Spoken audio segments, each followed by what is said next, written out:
नमस्कार मित्रांनो, मुरंबा या मालिकेमध्ये आपलं स्वागत आहे. आता रेवाला घर बनवायला लावलेलं असतं आणि रेवाने खूप छान असं घर बनवण्याचा प्रयत्न केलेला असतो.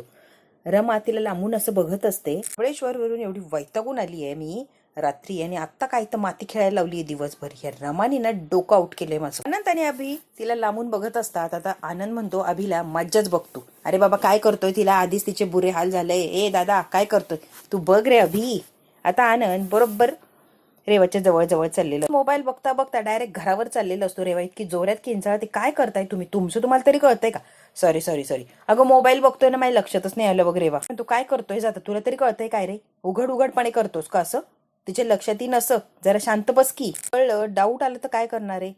रेवा अख्खी चिखलाने माखलेली असते. इतक्या मेहनतीने छान असं घरटं तिने बनवलेलं असतं. असं कसं काही करू नको म्हणजे काय अभ्या?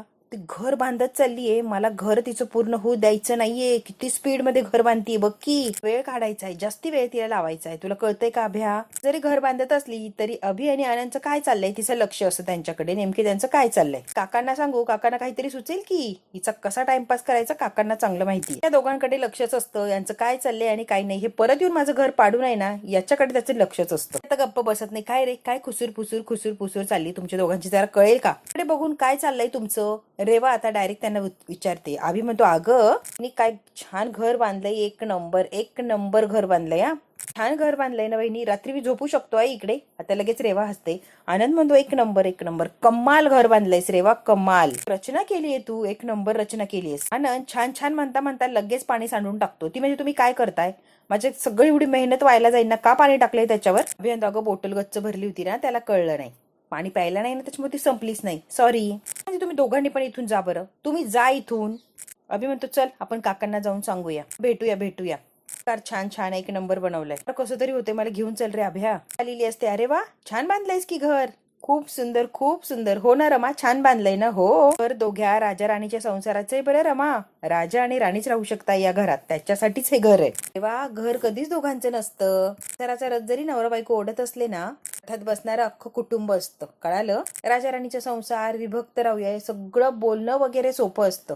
ऍक्च्युली काहीच सोपं नसतं. तुला सांगू का, या दोघांच्या संसारात मला बाकी कोणीच नकोय, मला दोघंच हवी. त्यामुळे प्लीज ही फॅमिली वगैरे मला काय सांगायला जाऊ नकोस, असा डिस्टर्ब नकोय संसारात मला. रमा म्हणते, हो बाई हो. रमा पुराण ऐकत बसले तर रात्रीची ट्रीटला कोण जाणार? इथेच बसू का तिचं पुराण ऐकत? मला काहीही करून रात्री छान असं तयार होऊन जायचंय अक्षयच्या समोर, त्याच्यावर वेळ घालवायचाय.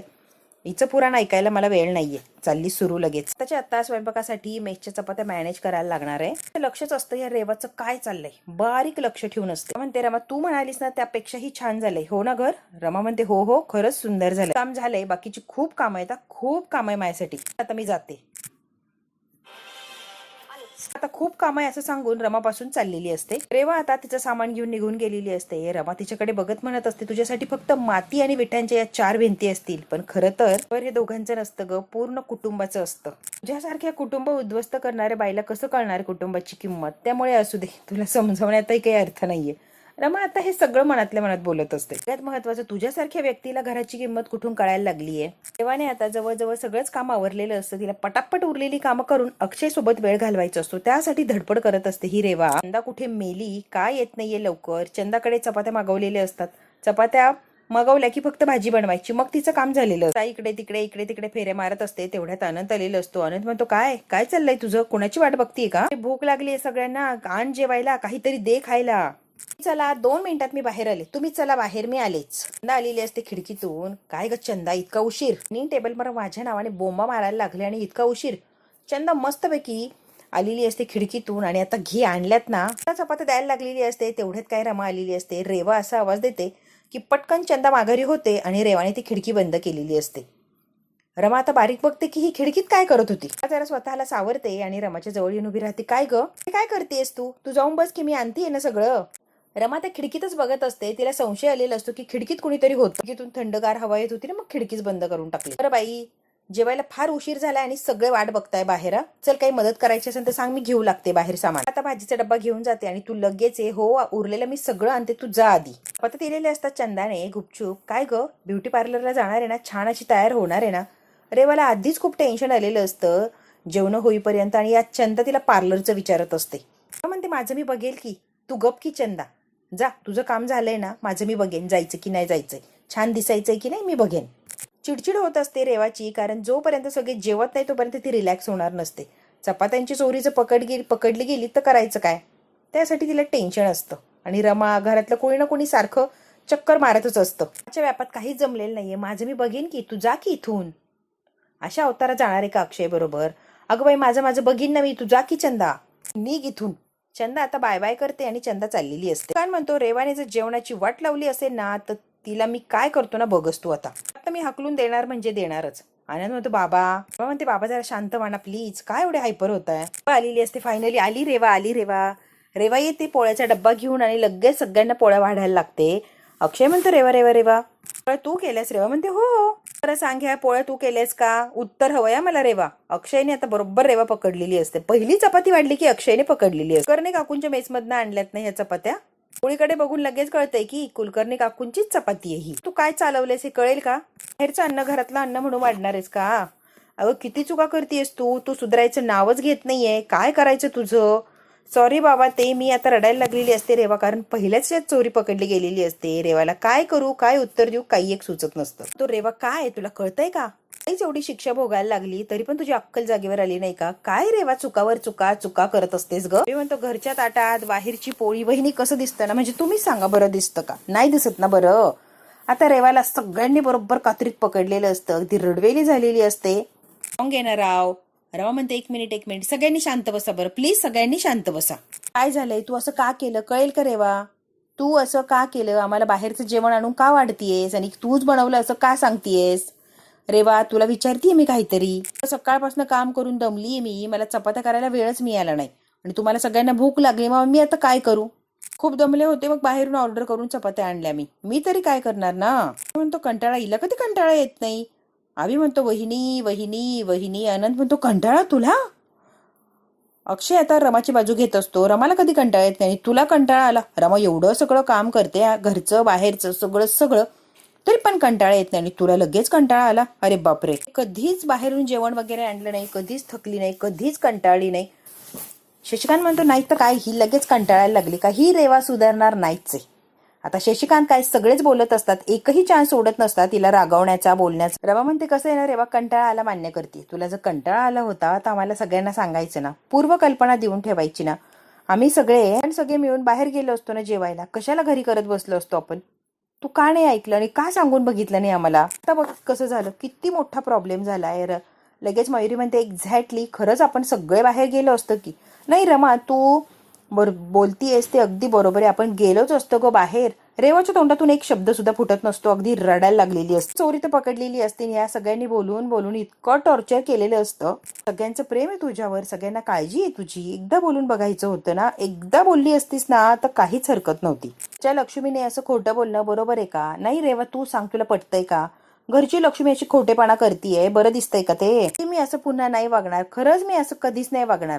शशिकांत म्हणतात नाही नाही नाही नाही रेवा, शिक्षा तुला होणार म्हणजे होणार. तुझी शिक्षा आता कोणीच कमी करू शकत नाहीये, शिक्षा तुला भोगायलाच लागणार. म्हणतो बाबा आता शिक्षा? अरे म्हणजे तेव्हा शिक्षा करायची म्हणजे करायची, त्याच्याशिवाय ही काही सुधारणार नाहीये. अभ्या, आनंद, मयुरी इतके हसत असतात, चांगलीच फजिती झालेली असते या रेवाची. फार शहाणी बनायला चाललेली असते, बरोबर अडकलेली असते या सगळ्यांच्या ह्याच्यामध्ये. सगळे तिच्यावर अगदी बारीक लक्ष ठेवून असतात, तरी सुद्धा ही शहाणपणा करायला जाते आणि बरोबर पकडली जाते. आता लगेच रमा म्हणते ठीक आहे, झालंय ते झालंय, आता जेवण करूया आपण. उगाच वाद करण्यात काहीच अर्थ नाहीये, सगळ्यांनी जेवून घ्या बरं. चला आपण जेवण करूया, वाढ ग सगळ्यांना. शिकांनी आता गाणं सुरू केलेलं असतं, काय ग सुने तुझं काय करू ग सुने, तू कधी सुधारणार ग सुने. सगळ्यांना चपाती वाढलेली असते. अक्षयच्या जवळ येते आणि हळूच म्हणते, अक्षय रात्रीची ट्रीट जायचंय ना आपल्याला? अक्षय म्हणतो आहे ना. मी कुठं म्हटलो नाहीये, आहे. रमाचं लक्षच असतं या रेवाचं आणि अक्षयचं काय चाललंय. हळूच अक्षयला एवढ्या गोंधळात, एवढ्या टेन्शनमध्ये ती विचारते, रात्रीचं कन्फर्म आहे ना? अक्षय म्हणतो कन्फर्म, आज रात्री 10 नंतर टेरेसवर कन्फर्म असतो. आणि गोड अशी स्माईल ती सुद्धा लगेच त्याला देते की वा, आपण भेटणार म्हणजे भेटणार. पण तो डोक्याला हात लावलेला असतो, काय यांचा चाललाय तमाशा. अक्षयने छान टेरेसवर असं सजावट केलेली असते, मस्तपैकी पार्टीची तयारीच केलेली असते. इतकं छान सजवलेलं अक्षयने, इतकं छान की बस. आता रमा सगळं आवरून आलेली असते हळूहळू अक्षयचं नेमकी काय चाललंय ते बघण्यासाठी. अक्षय म्हणतो, रमा लपून छपून यायची गरज नाहीये, समोर आणि डायरेक्ट बघ. कशाला लपून छपून येतेस, कशाला त्रास करून घेतेस ग? मला कसं कळलं मी आले, सांगा की. एवढी सगळी तयारी, बापरे किती तयारी केली आहे ती अक्षय, लिमिट नाही. काय तयारी आहे जबरदस्त. कशासाठी एवढं? कारण खरी ट्रीट तुला देतोय मी. रेवाचं फक्त नाटक आणि बहाणा होता, ती येणार नाही मला गॅरंटी होती. खरं सगळं तुझ्यासाठीच चाललंय, कळतंय का तुला? अक्षय रमाला म्हणतो, बस. आता दोघेही बसलेले असतात. तुम्हाला कसं माहिती हो रेवा येणारच नाही? तुम्हाला खात्री कशी होती सांगा बरं? छान तयारी केलेली असते त्याने टेरिसला, अगदी त्याचं रंगच बदलून टाकलेला असतो टेरिसचा. लाइटिंग, फुलं, फुलांनी रांगोळी, काय खूप सुंदर सुंदर सजवलेलं असतं अक्षयने. अगं मला गॅरंटी होती ती येऊच शकणार नाहीये, 100% म्हणजे 100% गॅरंटी होती. काहीही झालं तरी ती काय येत नसते. बरं एवढी कामं करायला लावली, बागेतली कामं, घरची कामं, कामं करून करून एवढी दमली ना ती बिचारी, की बेडवर बसल्या बसल्या झोपली असणार आहे ती. तिची पायरी सुद्धा चढणार नाही की लगेच त्या पहिल्याच पायरीवर झोपेल. एवढी काय दमली ती, आणि ती कुठे काय यायला लागली ग? कन्फर्म ती झोपली असणार म्हणजे असणार. तरी पण एवढी गॅरंटी? रमा आता काय पिच्छा सोडत नाही. हो एवढी गॅरंटी, मला माहिती ती झोपलीच असणार आहे. तिने काही करून तिने जमवलं असतं, कारण तुमच्याकडे यायचंय. जोक आहे का अक्षय? तुमच्या बरोबर वेळ घालवायचा यार. तिच्याबरोबर सेलिब्रेट करणार होता. इथे रमा अक्षय लिहिलंय हे तिला दाखवणार होता. ही बॅकअप प्लॅन तयार होता. तिला एक परफ्यूम गिफ्ट केलाय मी. परफ्यूम तिला आणि मला नाही. तिला गिफ्ट पण द्यायला लागले ना. मायशी बोलू नका, मायशी बोलूच नका तुम्ही. छान प्लॅन केलाय. मला इथे वर बोलवलं आणि तिला गिफ्ट वाटताय तिकडे. वा. आता रमाने तंबर फुगून घेतलेलं असतो, तिला राग आलेला असतो की तिला गिफ्ट वगैरे देताय सगळं, असं चाललंय तर. रमा कधीतरी वेगळा विचार कर ना. सारखं काय ग चिडचिड करायची, लगेच संशय घ्यायचा, दुसरं काही जमतच नाहीये का तुला? परफ्यूम म्हणजे तिला एक परफ्यूम तर दिलाय मी, पण त्यामध्ये गुंगीचं औषध आहे. तो जर तिने मारला ना तर गुंगून तिथेच पडेन ती. तिला सांगितलंय कंपल्सरी मला जेव्हा भेटायला येणार तेव्हा हा परफ्यूमच लावून यायचा, म्हणजे यायचा स्वतःच्या अंगावर असा मारायचा आणि मग मस्तपैकी यायचं, कारण मला फार आवडतो हा परफ्यूम. आणि तू जर लावला तर मला छानच वाटणार, फ्रेश वाटणार. त्यामुळे यायचं म्हणजे यायचं हा परफ्यूम लावूनच. दोनदा तिने फसफस केलं की डायरेक्ट ढगात. काय ढगात? गुंगी येऊन झोपेन ग. ढगात म्हणजे ऍक्च्युली ढगात नाही जाणार. गुंगी आली की ती झोपेन जाणार, डायरेक्ट सकाळीच उठणार, असं मला म्हणायचं होतं. डोक्याला हात लावते, काय हे अक्षय बोलताय? आता हसत असतो. सगळं प्लॅनिंग जे केलंय त्याच्यावर पर येणार नाही, 100% गॅरंटी आहे. रिलॅक्स, गॅरंटी आहे तेवढी, आणि म्हणूनच सगळं प्लॅनिंग केलंय ना एवढं बिंदास. आता सगळं आवरून आलेली असते, बेडवर बसते की म्हणते, सकाळपासून एवढं काम केलंय ना, इतकी दमली की माझ्या अंगात त्राणच राहिलेलं नाहीये. इतके हाल झालेत ना माझे दिवसभर. आज किती काम आणि काय काय काम, मला आता काही सुचत नाहीये. अगदी हाल झालेत. दमली तर आहेच मी, खूप खूप दमलीये मी. पण अक्षयने एवढं छान सगळं प्लॅनिंग केलंय माझ्यासाठी, आणि मी जर गेले नाही त्याचा मूड ऑफ होऊन जाणार ना. मग त्याला किती वाईट वाटणार विचारायला. सकाळपासून एवढं प्लॅनिंग केलंय माझ्यासाठी, आणि तर मीच तिथे नसल्यावर किती त्याला वाईट वाटणार ना. आता ही रेवा विचार करत असते की माझ्यासाठी अक्षय इथे थांबला असेल तयार होऊन, आणि मी अशी इथे थांबले तर कसं व्हायचं. त्याला इतकं वाईट वाटणार. आता काहीतरी करायला लागणार मला. प्रेमाने माझ्यासाठी सगळं काही करतोय, कसं करू आता मी? मला तर तिकडे जायलाच लागणार, काहीही करून. रेवा म्हणते, जे काय असेल ते मला जायला लागणार त्याच्याकडे. ती निघालेली असते. आता किती वाजले बघते तर आत्ताशी 9:30 वाजले. ओ माय गॉड, आत्ताशी 9:30 वाजले. त्याने तर मला 10चा टायमिंग दिलाय. अर्धा तास आहे माझ्याकडे. इतक्या लवकर जाऊन काय करणार आहे मी? अर्ध्या तासाच्या नंतर बघूया. आता रेवा म्हणते, पर्यंत मी पॉवर नॅप घेते, मला जरा फ्रेश वाटेल, जरा ताकद येईल माझ्यामध्ये. कारण आता माझ्यामध्ये अजिबात त्राण राहिले, आणि पायऱ्या चढावे एवढे सुद्धा त्राण नाहीये.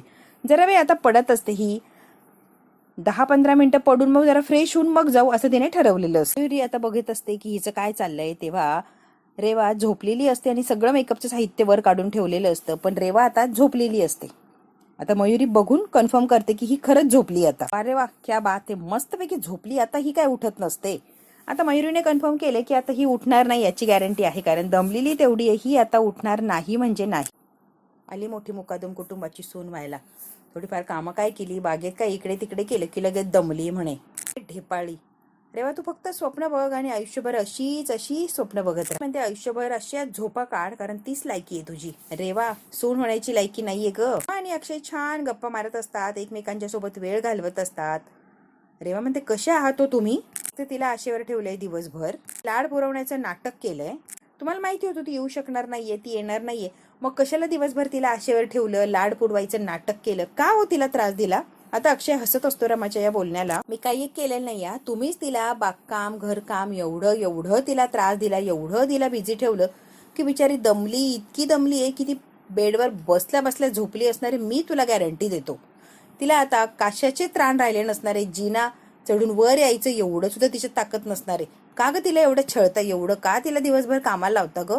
रमा म्हणते आम्ही कामाला लावलं. हो, तुम्ही सगळ्यांनी मिळून तिला छळलंय बिचारीला. मुली माझी रेवा आता येऊ शकणार नाही वर, मी कुठे काय केलंय ग? अच्छा बिचारी, तुम्हाला माहितीच नाही आम्ही काय करतो काय नाही, तुम्ही कशातच नसता हो की नाही? म्हणजे आम्ही दमवली, आम्हीच तिला त्रास दिला हो ना? बाई तुला नाही पटलंय ना, तुझ्यासाठी केलंय, नाही आवडलंय ना तुला? बरं बाई बरं, कुठे इथून माझी मी एकटाच एन्जॉय करतो, तू जा खाली तुला नाही आवडत आहे ना, जा, माझं मी करतोय एन्जॉय, मला आवडेल एकट्याला राहायला. नवऱ्याने बायकोसाठी काहीतरी कौतुकानं करावं तेही तू करू देत नाही, आणि केलं तर तुला ते आवडत नाही, मग कशाला एन्जॉय वगैरे काही नाही, सगळं प्लॅनचा पचका. पण मी पचका होऊ देणार नाही, एकटा एन्जॉय करू शकतोय, तू जा खाली. रमा म्हणते नाही हो, दुसऱ्यासाठी नाही करणार, तू अशी गोड हसते लाजते, या सगळ्यासाठी तुम्ही एवढे कष्ट घेतो ना, बरोबर आहे की नाही? त्यासाठी तर कष्ट चाललेले असतात ना, पण तुला काय किंमत कळणार ना, तुला कशी याची सगळ्याची जाण असणार ना, घेत राहणार तेही आयुष्यभर. रमाला इतकं छान वाटतं की माझ्यासाठी सगळं केलंय. हो नक्की अक्षय. आता सांगा ट्रीट म्हणजे काय नेमकी? मी. रमा म्हणते तुम्ही? मी मँगो आईस्क्रीम केलंय. Mango ice cream, wow. मी आलोच, अगदी 2 मिनिटात आलो बघ. मँगो आईस्क्रीम बनवलेला असतो, 1 मिनिटात मँगो आईस्क्रीम घेऊन येतो रमासाठी. घे खा, छान असं सजवून आणलेलं असतं. कधी केलं हो तुम्ही हे सगळं? तर आम्हाला प्रश्न पडतो की अक्षय किचन मध्ये कधी गेला आणि हे सगळं कधी केलं त्याने? जेव्हा तू मला आंबा फेकून मारलास ना दुपारी, तेव्हाच मी ठरवलं होतं ह्याच आंब्याचं काहीतरी करायचं, आणि तेव्हाच मी लगेच ठरवलं आणि लगेच बनवलं. मार्केटला गेलो, आणखीन आंबे आणले आणि दुपारीच करून ठेवले की मग आता सेट झालंय व्यवस्थित. ते झालंय एक नंबर कमाल झालंय. अक्षय स्वतःच कौतुक करतो, स्वतःचीच पाठ थोपटतो. गुड जॉब अक्षय मुकादम, व्हेरी गुड. आता रमाला एक घास त्याने भरवलेला असतो, आता रमा सुद्धा अक्षयला भरवते आणि अक्षय म्हणतो वा, खरंच सुंदर झालंय ग, अप्रतिम. अक्षय रमा छान एन्जॉय करत असतात, छान त्यांचा वेळ गेलेला असतो, मस्त मजेत सक्सेस झालेला असतो. अक्षयने जो प्लॅन केलाय तो अगदी परफेक्ट झालेला असतो. त्या दिवशी सकाळी छान अशी गुड मॉर्निंग झालेली असते, तेव्हा मस्तपैकी जी पडलेली असते तशी झोपी गेलेली असते, तिला काही जाग येत नाही आणि ती काही उठून तिकडे जाण्याची तसदी घेत नाही. जशी पडली 9:30ला तशीच ती लगेच झोपी गेलेली असते. कुठे अगदी सकाळी रेवाला जाग आलेली असते, डचकून उठते ही रेवा, अशी डचकून उठते की बस. अक्षय माई टेरिसवर वाट बघत असेल आणि मी इथे काय करतीये. आता हिला काही सुचतच नाही की करायचं काय. ते घड्याळात बघते किती वाजले. ओ माय गॉड, आता धावपळ करायला लागते रेवा, पण आता वेळ निघून गेलेली असते. माझ्यासाठी एवढी ट्रीट मॅनेज केली होती आणि मी सगळी स्पॉइल करून टाकली. इथे बसले झोपत, आणि बिचारा अक्षय वाट बघून थकला असेल आणि खाली सुद्धा आला असेल. रेवा सगळ्याचं माती करून टाकलीये तू. असते मी स्वतः सगळं स्पॉइल केलंय. ओ माय गॉड, कीच कोणीतरी मला काहीतरी खाऊ घातलंय म्हणूनच मी अशी झोपी गेले की उठलेच नाहीये. आता ही रेवा विचार करायला लागते, कुणी मला काय खाऊ घातलं असेल म्हणून मी इतकी झोपली आहे, घातलं असेल मला खाऊ म्हणून मी अशी झोपी गेले. एनर्जी एवढी सुद्धा सेव्ह करू शकले नाही का मी? एवढी जर एनर्जी माझ्यामध्ये असती तर मी आज मस्तपैकी एन्जॉय करून खाली आले असते रिलॅक्स मध्ये, पण नाही, मी मूर्ख आले तशी झोपले. ओ गॉड, अगदी रडवेली झालेली असते. तिच्या हातात फक्त पश्चाताप राहिलेला असतो, बाकी तिच्याकडे काहीच राहिलेलं नसतं. इकडे अक्षय सुद्धा झोपेतून उठलेला असतो. कॉफी आणलेली असते अक्षयसाठी. Good morning. तेव्हा मॅडम अजून गाढ झोपेते बरं. 9 वाजून गेले अजून झोपलेली आहे. हो, अजून झोपलेलीच आहे ती. काल नाही लावलं तिला, अजून कामाला लावायचं ना. 9 वाजले, कशी झोपलेली आहे ती? काल झालंय ना हे कामाबद्दल बोलणं, सारखं तेच लावलंय. तिला कामाला लावलं की तुझ्याशी फक्त बोलायचं बहाणा शोधतो ग मी. किती वेळ बोलू दे, किती वेळ तुझ्याकडे बघू दे, माझं मन भरत नाही. रमा तू सारखी तूच दिसते आणि सारखी आसपास असावी असंच वाटतं. कधीच भरणार नाही अक्षय. तुझं छंद काय, तुला आवडतं काय? रमा फक्त बघत बसलेली असते. अक्षय म्हणतो अगं तुला काय आवडतं, तुझा छंद काय, एवढं सांगायला इतका वेळ लागतो, एवढा विचार करायला लागतोय. आरोहीची काळजी, आरोहीची सगळ्या गोष्टी व्यवस्थित असायला पाहिजे, आरोहीचं सगळं काही छान झालं पाहिजे, कुठे काही कमी पडायला नको, याच गोष्टी असतात तो दिवसभर डोक्यात. आणि आरोही घर, या सगळ्या गोष्टींमध्येच मी अडकलेली असते. तुम्ही, आरोही, घर, सगळ्या गोष्टींचा दिवसभर माझ्या डोक्यामध्ये विचार असतो. बाकी कशाचा काही एक विचार मी करू शकत नाहीये.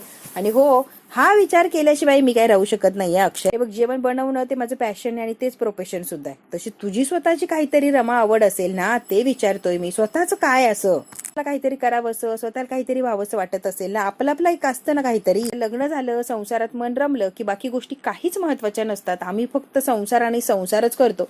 बाकीच्या कोणत्याच गोष्टीकडे फोकस करत नाही अक्षय. कळालं का एकंदरीत तुला काय वाटतंय? पण स्वतःचं काहीतरी स्वप्न असेल ना, ते कधीतरी काळी तू बघितलं होतं, ते पूर्ण करावं असं वाटलं होतं, सांग की. कुठली गोष्ट असेल ना, लावलंय काहीतरी असेल. ऑलरेडी खूप काहीतरी करतीये मी, काय काय करतीये. प्या आणि लवकर बाहेर या. काय काय चाललंय अजून माझं ऑलरेडी, अजून काय काय करतीये? काहीतरी आवड असेल, आता काहीच आवड नाहीये, आवरा आणि या बाहेर. रमा आता चिडलेली असते आणि बाहेर चाललेली असते. अक्षयचा मूडच गेलेला असतो. असं कसं असू शकतंय?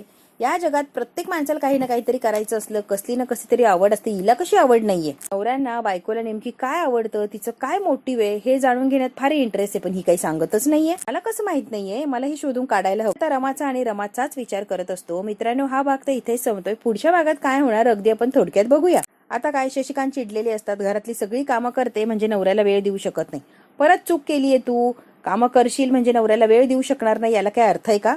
आता तू चूक केली आणि रेवा तुला शिक्षा होणार. शशिकांत मुकादमाने परत शिक्षा द्यायचं ठरवलेलं असतं. चंदा असते जागेत तेल ओतायला. तू एवढी गाढ झोपू शकत नाहीये. या मुकादमांपैकी कोणीतरी काहीतरी केलं असणारे आणि म्हणून तू एवढी गाढ झोपलीये रेवा. उन्हात पाण्यात झोपेचं औषध दिलं असणारे म्हणून एवढी गाढ झोपलीये तू रेवा. आणि म्हणतात रेवाला घरात ठेवलंय म्हणजे घरात एक विषारी साप पाळतोय, एवढं लक्षात येते का सगळ्यांच्या? सावध राहायचं नाही, सावधच राहायला लागणार आहे. अक्षयला कुकिंग आवडतं. माझ्या डोळ्या पुढे लगेच आरोही उभी राहिली. आता ही सगळं छंद आहे स्वतःची, ती मयुरीला सांगत असते. काय आवडतं असं म्हटलं की अक्षय उभे राहिले. त्याची आवड मला आठवतच नाहीये. मी यांच्यामध्ये इतकी हरवली की मी स्वतःला विसरून गेली. मयुरीताई आता जो रमाचा बॉक्स असतो तो उचकलेला असतो, त्यामध्ये काहीतरी सामान असतं, त्याच्यामध्ये काही मिळतं का? अक्षय आता शोधाशोध करत असतो. डायरी असते रमा नावाची, डायरी वाचण्याचा प्रयत्न करत होतो अक्षय. रमाबद्दल काही माहिती मिळते का ती बघत असतो. बघू आता रमाबद्दल अक्षयला काय माहिती मिळणार आणि रमाचा असा काय छंद आहे की तो अजून पूर्ण करायचा राहिलाय. बघू अक्षयला काय आणि कसं येतं आणि ते रमाकडून तो पूर्ण करून घेणार का, हे जर बघायचं असेल तर बघायला लागणार आपल्याला पुढचा भाग. हा भाग तर इथेच संपतोय. व्हिडिओ आवडल्यास लाईक, शेअर, सबस्क्राईब नक्की करा. धन्यवाद मित्रांनो.